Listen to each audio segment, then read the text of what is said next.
All right. Well, uh, Professor Logan, thank you for being with us today. This is a opportunity for students to find out a little bit more about the scholarship, the entrepreneur scholarship, and the process of applying for that. We've had some meetings with students, and they've asked some very good questions. And Professor Logan, you have been very helpful with that. My name is Steve Berry. I help manage the Ratcliffe Entrepreneur Scholarship for Anne Arundel Community College in the Entrepreneurial Studies Department. And we have about 50 to 60 students active in that. And we want students to be successful. And that's the purpose of this interview, this recording right now, is to help students be successful in their application process. So I'm going to ask Professor Logan some questions about the process that are on the application, and he's going to give his tips. But first, I want Kevin Logan, Professor Logan, to introduce himself to you all. Thank you, Steve, so much. I appreciate that. I'm Kevin Logan, adjunct faculty member at Anne Arundel Community College, teaching in the ESI program.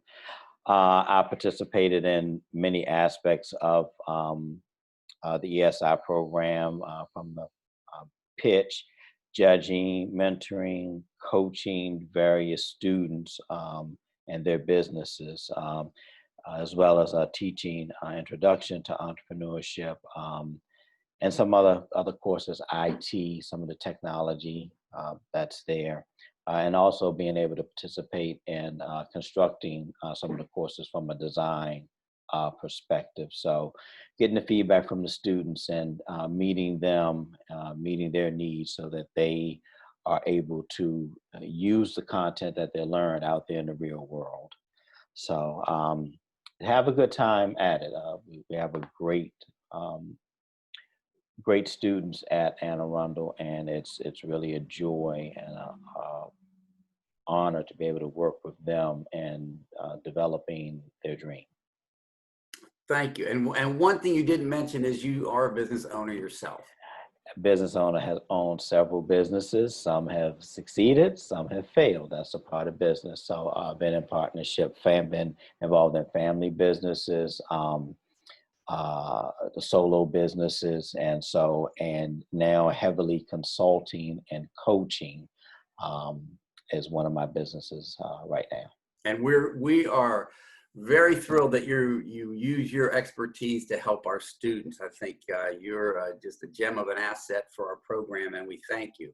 So the application itself, once the students go in and they see that there's a link in the ESI webpage on the aacc.edu website, and they go in and they link to the application, create their own account in reviewer.com, and then they have to input some information. Some of that is their name, their student email address. We want your student myAACC.edu, mymail@aacc.edu student email. We have to have that. Plus, if you have another email that you answer more regularly, we want that one as well.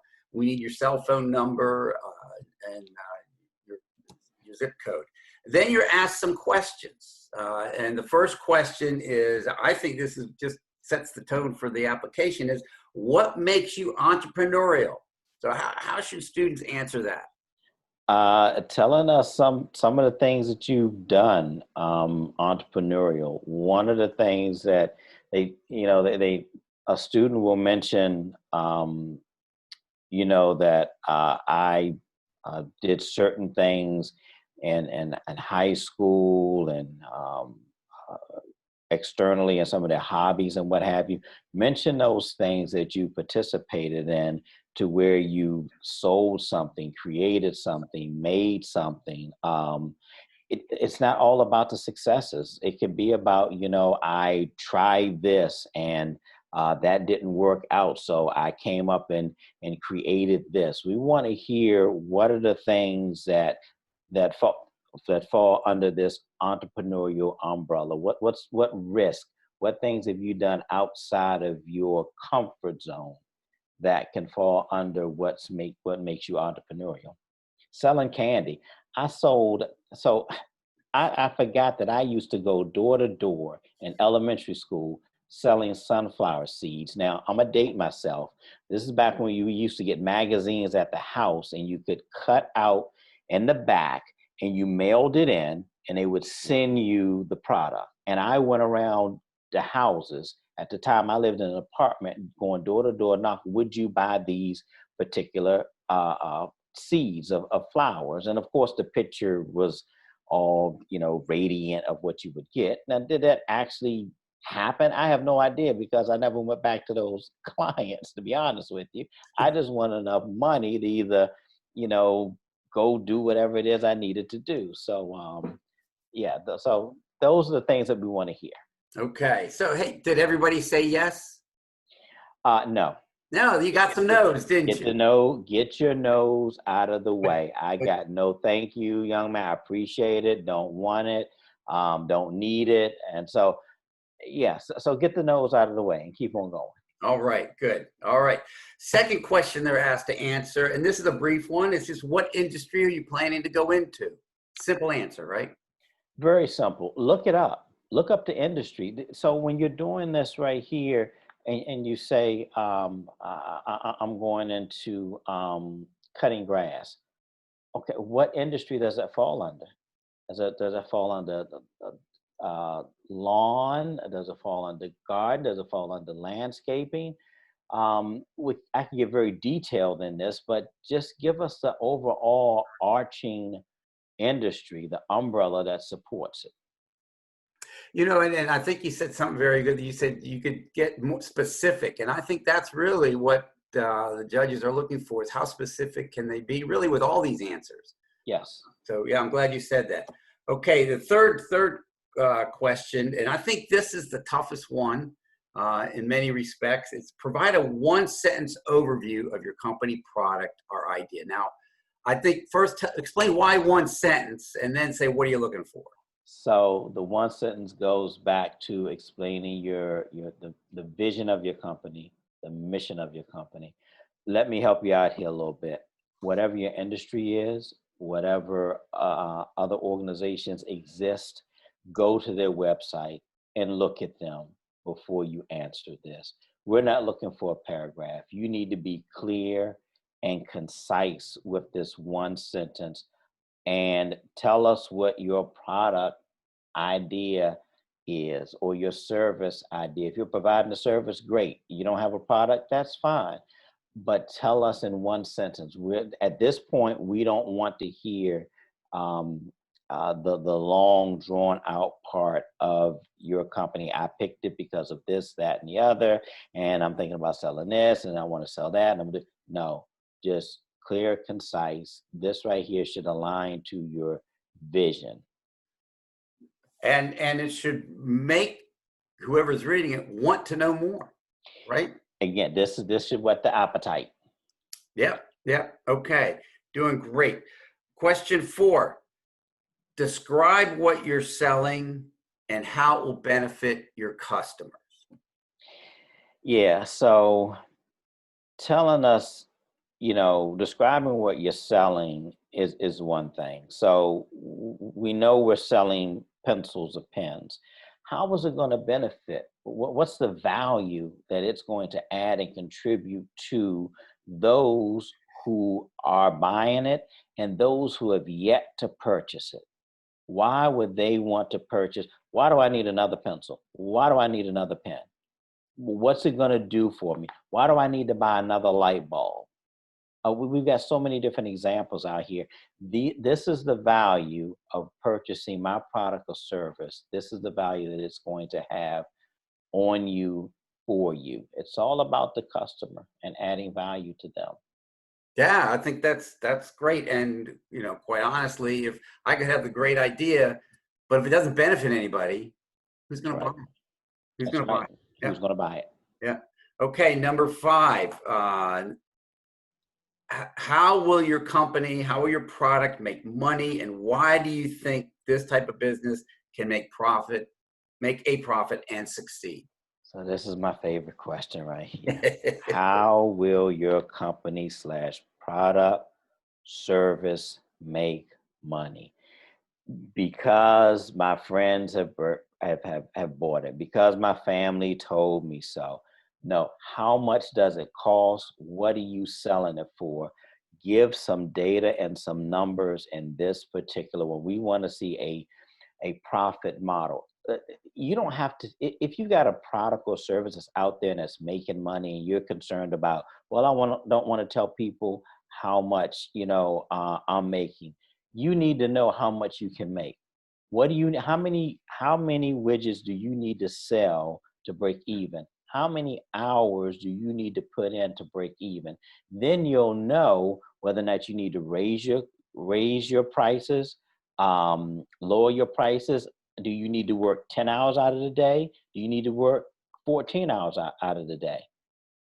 Then you're able to see how your money aligns up with making a profit or losing money. Are you not pricing correctly? The second part of that is, why do you think this type of business can make a profit and succeed?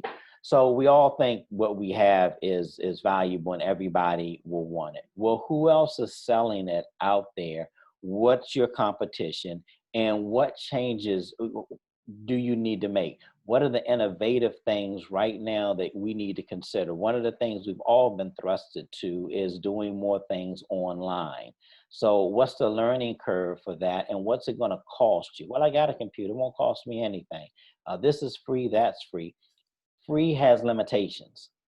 So you have to find out what are the restrictions of free. I'm not saying that it won't work for you and that you can't make money by utilizing it, but also understand the constraints that it may have.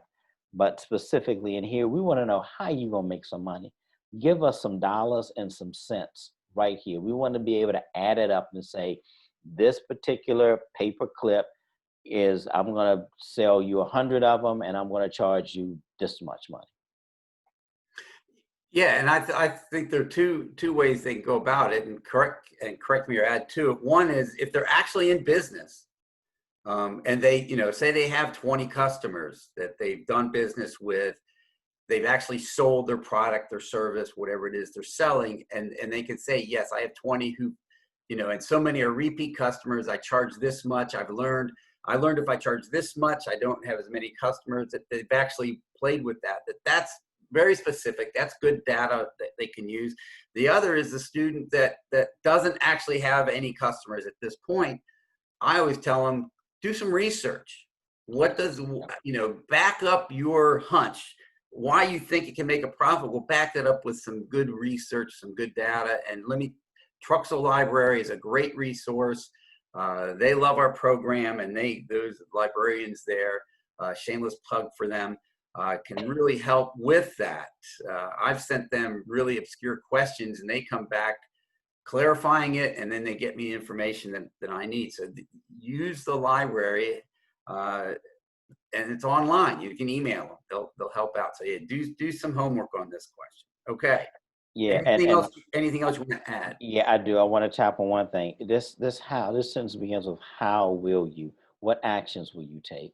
Not along with the money, I'm going to price it, this, and then we're looking at saying, oh, that's great. It seems like you're making money, but how are you going to do that? Is it going to be, a brick and mortar? Is it going to be online? Are you going to be going to the client, or is the client going to be coming to you? How is this going to work? What are going to be the actions that you have to do in order to make this money? Awesome. I love it. Okay. Question 6. How have you tested this concept or conducted a feasibility assessment for this product, service, company? So this, along with question 5, along with question 4, and along with question 3, are all things that you will cover in Introduction to Entrepreneurship, and things that are covered in the rest of the courses within the ESI program. We keep going back to these things, so not to nag you, but for you just to refine it and reframe it so that you can get better at it. Testing a product. Our families love us, and they don't want to hurt our feelings. We need people to tell us the truth. Either this product stinks or you need to revamp it, or, no one's using a payphone now. Everybody has a smartphone. What do you mean you're going to be selling quarters for 35 cents? That's not going to work. Who are you going to that where you looked at this concept and you looked at the possibility, you have an assessment, you're asking questions. It's about asking questions. Would you buy this? Why would you buy this? What benefit in purchasing this would this have? Get some, so back to the library, there's some great books about, questions to ask, how to prospect. How do you prospect people? Different generations will give you different prospects, whether we're talking digital, whether we're talking some of our other conveniencies or making purchases. But before you even get to that, it's, will this work here and now? And yes, starting with your friends and asking them, that's fine, but also getting with other individuals prior to coming before your application process, like-minded individuals who are selling something. How did you find your customer, and why did they say yes to it? And these are the things that will help you be able to streamline and start to think about who you can go to. The closest test market isn't always the best test market, which means sometimes we have to extend beyond our comfort zone to other individuals who may not look like us, who may not go to our same school. What are they thinking in some different regions? Let's have some conversations. We have all these social media platforms. Let's ask these questions and be transparent. Hey, I'm posed with this question, and so I'm thinking about this. I'd like to ask you this, and see who answers back. Talk to humans, man. Talk to humans. Yes. And I'm glad you mentioned it. The class, the Introduction to Entrepreneurship, that is ESI 103. And if a student gets into this program, they're required to take that class. That's the one class that is a requirement, because it deals with these issues. It digs down and gets the students into the weeds to really struggle and wrestle with these issues, so that they come out with a better product, a better service, and they really, really know what they're doing. So I'm so glad you mentioned that. So students, if you're interested in this, take ESI 103, Introduction to Entrepreneurship. If when you get into this program, you have to take it anyway, so do it and dive in. So those are really the meat of the questions that we just dealt with, the last 3, 4, 5, 6. Now, question 7 is an interesting question. It's a simple question, but we do like to know how students are hearing about us. One, faculty are very important. Faculty, we love to thank them when they support us, when they encourage students to apply for this, but also other students tell students. So question 7, how did you hear about this scholarship? Yeah, that's important, because that tells us about your network as well. And where you were. So did you hear about it on campus from a current professor? Did you hear about it at a particular event? Did you come to one of the meetings in the hatchery that we've had? How did you hear about it? Because then that begins to round your network as individuals that you can then go to as you're developing and standing up this business. Awesome. Question 8, we've never held a student to require this, but it's asked just because we want this to know that the student has a basic idea of where they're going. But what is your program of study at Anne Arundel Community College, and what are your academic goals? So this is another one. Individuals will tell us what their what their program of study is, but they won't say what the academic goals are. If if your academic goal is to get an associate's and then transfer to that unknown place that will just accept you at the moment so you can get your bachelor's, and then you're thinking long time for master's and so on, just put that in there. That's important. What are your goals as it relates to your academic enrichment, your program of study? That's also important because we have a lot of mentors and individuals that support us in the program that have expertise coming from these different areas. If you're in nursing, that doesn't mean you can't be an entrepreneur. There are travel nurses that are out here now. There are individuals who go and they do their program that they have to under whatever the guidelines are, but then they can think more independent. And so that's the reason why it's important for this question to be answered and to succinctly put in what your academic goals are. Not just, I'm a business major, or I just want to get my degree. Specifically, what degree is it? And Yeah. okay, so spell it out so you can see it for yourself. Oh, good. Yeah. Again, specifics. And goals, I think, goal setting is very important, being able to articulate those goals. Yes. If you don't have any goals, you'll reach them.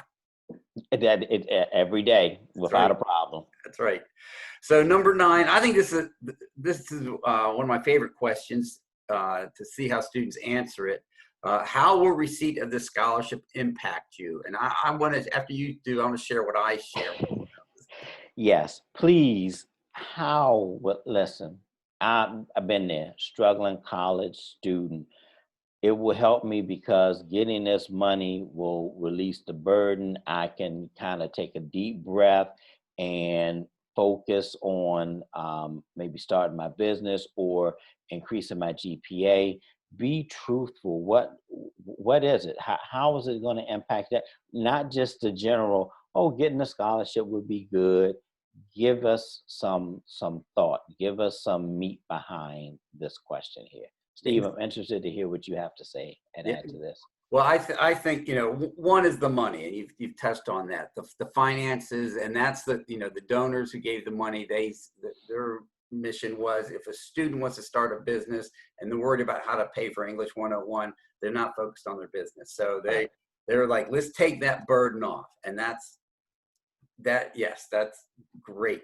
But if you look at the program and what it offers, really the benefits are a lot more than that. Also, one, Kevin, Professor Logan, you're one of the benefits. You're one of our mentors.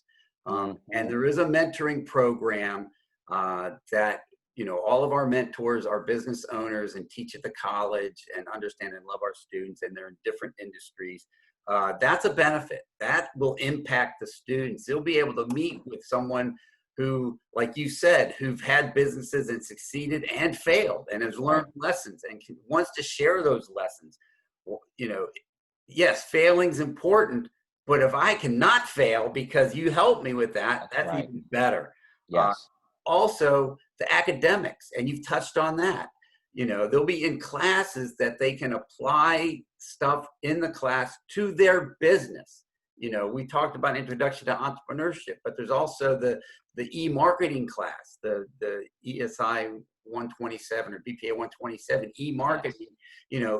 If you do stuff in that class specific to your business, so there's the classes, the academic benefit. And then the fourth thing I tell them to put in there is the networking.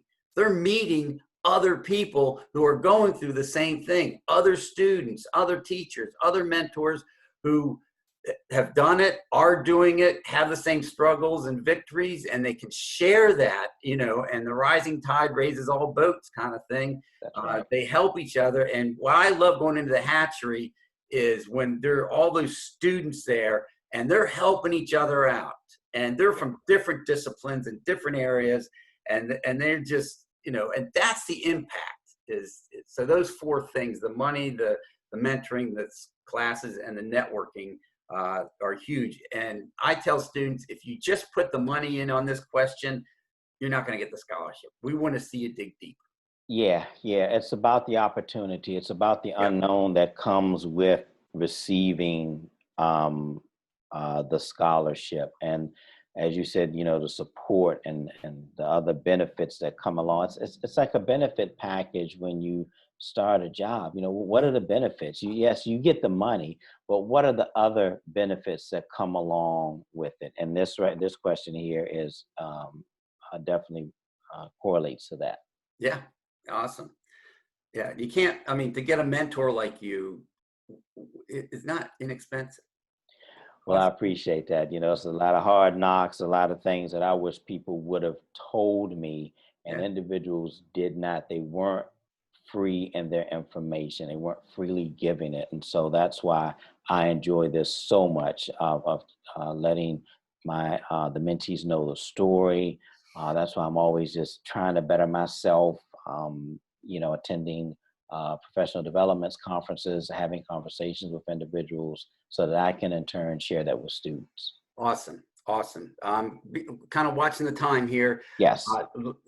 Two more things. One is the 10th question. Provide any additional information you'd like the selection committee to know. What are you looking for in that? Tell me, don't leave this blank. In any question like this, what else do we need to know? Do we need to know that you come from a line of a lineage of entrepreneurs? Do we need to know that you're the first one who's embarking on this and you're completely different from everyone else in your family? What is it that we need to know here? We need to know something. We need to know something. We don't need to know blank. We need to know something. Fill in that blank. Fill it in with a paragraph. If you've taken any of my online classes, everything has to be in a paragraph.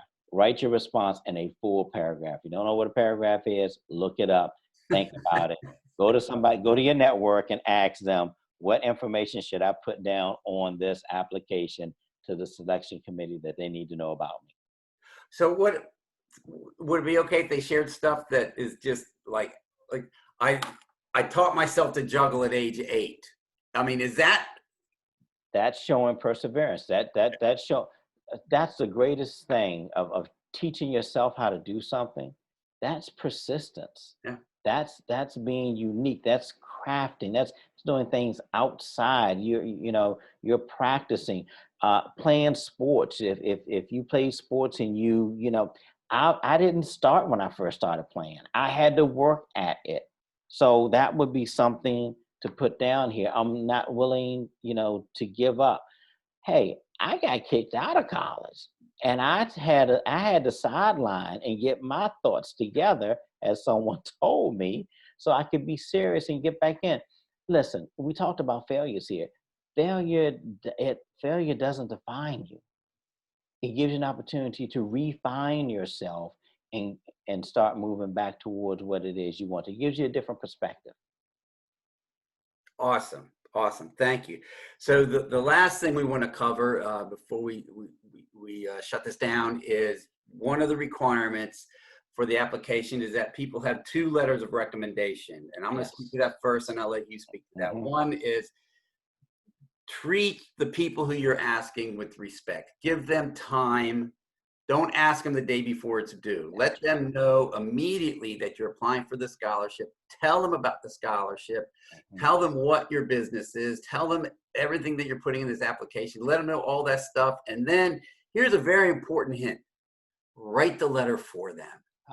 Give them bullet points to use. They don't have to use them, but you want to tell them, this is how we know each other, and this is what I want you to say about me. This is what I think is important. They should have other stuff to say as well, but that shows that you respect them enough to help them and respect their time. So that's what I want to say about that. Professor Logan, what do you want to say? I will echo that. Just give them enough time. People are busy and people do want to help, but understand that they have other things to do too. And so as much of a priority as writing the letter may be, the more help you give them in writing it, the better it will be. So That being said, this is part of your network as well. Who can you go to that will be willing to write a letter? Some people don't want to write a letter because they really don't want to say the things that they really feel. A letter of a recommendation is recommending you to this. And so they need to have something good to say. You may think that everything they need to say is good, but it very well may not be. So um, give some time, give those nice bullets, as Professor Berry just said, and make sure you reach out to multiple individuals, because things do happen in other people's lives. They do. All right. Well, Professor Logan, thank you so much for this. I appreciate your time. I think, our goal is to help our students be successful. This is awesome, incredible information, and it's about 20 minutes long. And I think, most students be able to watch that and glean some great information out of it. And so I personally thank you, and Professor Goldenberg thanks you and the program and all the students that we currently have and yet to enroll in the program. Thank you. Any last words? It's my pleasure. I greatly appreciate the opportunity, and this is what we're here for. This is what we sign up for. This is what we wake up for. This is what we do without. This is not, this is what we do. This is who we are. This is not just a uniform that we put on. We breathe this. So it's about the success of individuals that come, that walk those hallways or log on to that site, to where we can help propel them to their dream and their destiny. Awesome.